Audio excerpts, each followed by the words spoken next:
Posiblemente una de las cosas más inhumanas que se pueden hacer es negociar con la vida y con la salud de las personas. Y eso es algo que pasa en Colombia y no es raro porque se trata de uno de los países más corruptos del mundo.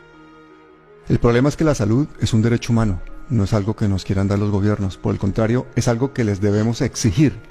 Pero en Colombia, la salud ha terminado en manos de mafias y de políticos a su servicio, que literalmente saquean el Estado colombiano y negocian con la vida y la salud de las personas. Y para entender ese drama que viven 50 millones de personas, hemos invitado a una mujer brillante y valiente que nos va a contar, en términos claros y contundentes, qué es lo que está pasando con la salud en Colombia.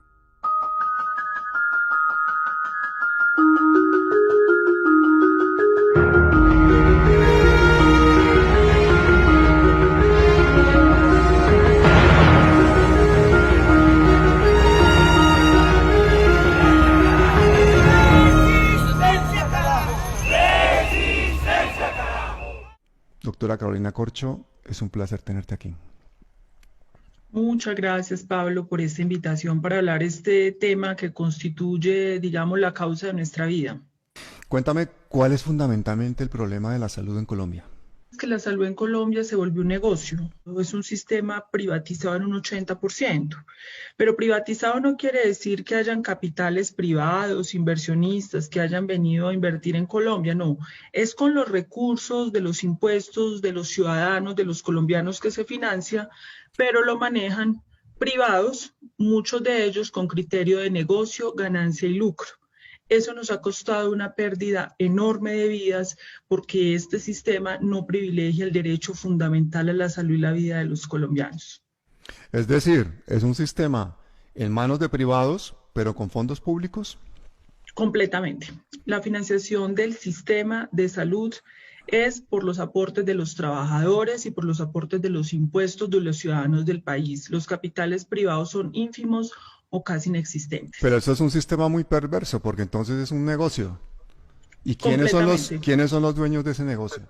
Los dueños de ese negocio son unos particulares que se han lucrado. Los particulares que más usufructúan en el negocio es el sector financiero. El sector financiero en Colombia es el que usufructúa el negocio porque es el que tiene, digamos, el control sobre las EPS, aseguradoras. O sea, los bancos son los dueños de los bancos son los dueños de las EPS. Los bancos tienen un negocio con las EPS y es que las EPS son las que recogen la plata que aportamos los trabajadores mensualmente. Cada trabajador paga los impuestos y los recaudan las EPS y ponen esa plata en los bancos. Los rendimientos financieros corresponden también a ellos y obviamente ahí hay todo tipo de negociaciones porque es demasiada plata anual. El problema es quién maneja las platas de las EPS que aportamos los colombianos, los bancos. Los bancos. Los bancos manejan la plata. Perfecto. Exactamente. ¿Y desde cuándo tenemos este sistema de salud así privatizado y en plan negocio? Ese sistema de salud empezó con la Ley 100 de 1993, cuyo ponente fue el entonces senador Álvaro Uribe Vélez, y a partir de ese momento empezó lo que nosotros llamamos una privatización a la fuerza, porque en ese momento el sector privado en Colombia, el sector empresarial no estaba interesado en asumir esto. Entonces lo que dijo el gobierno en ese momento era que ellos ponían la plata, pero que los particulares mantuvieran el negocio y lo administraran. ¿Y por qué se tomó esa decisión? ¿Por qué aparece esa ley? ¿A qué se debe eso? Esta es una ley que está inspirada en ese momento, sobre todo por el interés de ciertos sectores que sí tenían intereses, pero en los fondos privados de pensiones. O sea, el interés de los sectores empresariales en Colombia no era sobre la salud, era sobre las pensiones, porque la ley 100 no es solamente una ley de salud, es una ley de riesgos profesionales, pensiones y salud. El interés era los fondos privados de pensiones, como lo hizo Pinochet en Chile, pero finalmente terminaron forzando que se privatizara la salud, aún en contra del propio sector privado. Concretamente, ¿a qué intereses financieros representaba Álvaro Uribe cuando hizo esta ley 100 o presentó esta ley 100? En el momento en que él hizo la ley 100, los intereses, como te digo, eran de los fondos privados de pensiones, donde está el sector financiero, donde está el Grupo Aval y donde está el Grupo Empresarial Antioqueño. efectivamente. Pero en ese momento el sector financiero no veía interés en la salud. El interés en la salud la vieron después cuando se dieron cuenta que las EPS eran un vehículo para capturar los recursos y los aportes de los colombianos, que son billonarios. O sea, Uribe, cabeza de lanza, presenta la ley 100 para que básicamente el Grupo Aval y el Grupo Empresarial Antioqueño se queden con las pensiones y ya de paso se quedaron con la sanidad de los colombianos. Inicialmente fue así y en este momento el principal, digamos, que tiene el manejo de los recursos de los colombianos es el Grupo Empresarial Antioqueño. La mayoría de las cuentas de los recursos que se manejaban en este país están en Bancolombia. Y en la parte de la prestación de servicios, quien está ingresando a manejar es el Grupo Aval. Son los bancos. ¿Cuáles han sido las consecuencias para la salud de los colombianos de esta privatización de la salud? Las consecuencias para la salud de los colombianos ha sido que entre 1998 y 2010, de acuerdo a cifras oficiales del Instituto Nacional de Salud, en Colombia han habido 1.400.000 muertes evitables. Esto es la mortandad más grande de la historia de este país. Es decir, muertes que se hubieran podido evitar con una gestión de determinantes de la salud y de la salud en el país. Perdona, Carolina, eso que estás contándome es gravísimo. 1,5 millones de muertes, o sea, 3 conflictos directamente, o sea, 3 veces más de lo que hemos tenido por el conflicto y por la violencia en Colombia. Completamente cierto. Estas son cifras que ustedes pueden verificar en las páginas oficiales del Instituto Nacional de Salud de Mortalidad Evitable. Bueno, me estás dejando absolutamente de piedra. Cuéntame una cosa, porque también ha habido muchísimos casos de corrupción con el tema de las EPS y con el tema de la pérdida de dineros y con el tema de que posiblemente también se lava dinero del narcotráfico a través de las EPS. Cuéntame un poquito de eso.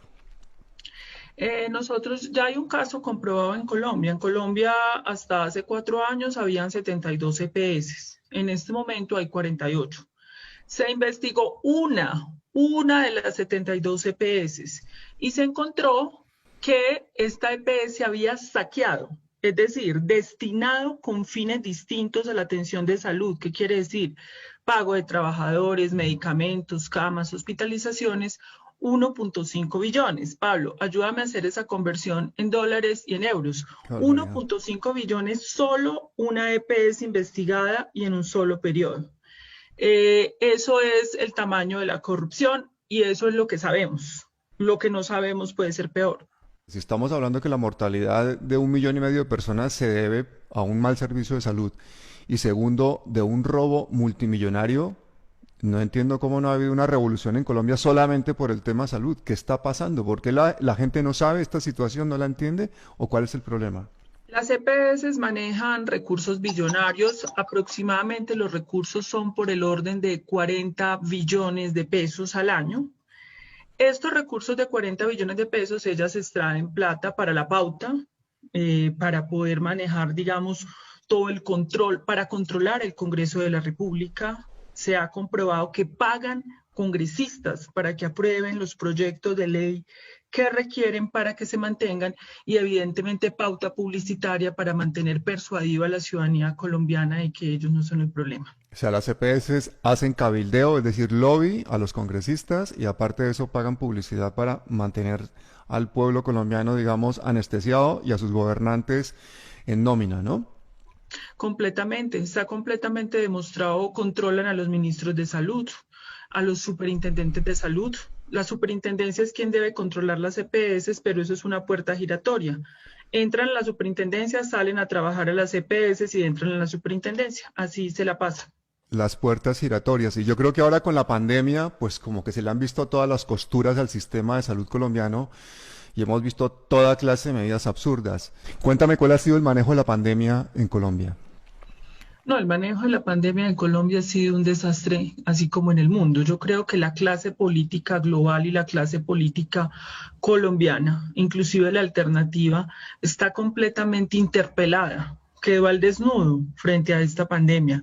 Colombia tiene de los peores indicadores de mortalidad por 100.000 habitantes, solo lo supera Argentina. Es decir, desde el punto de vista de indicadores objetivos, aún con el subregistro en Colombia, Colombia está dentro de los 10 peores países del mundo. Vale. En mortalidad, en contagios, en nuevos contagios, aún cuando hay un subregistro. Objetivamente es indefendible.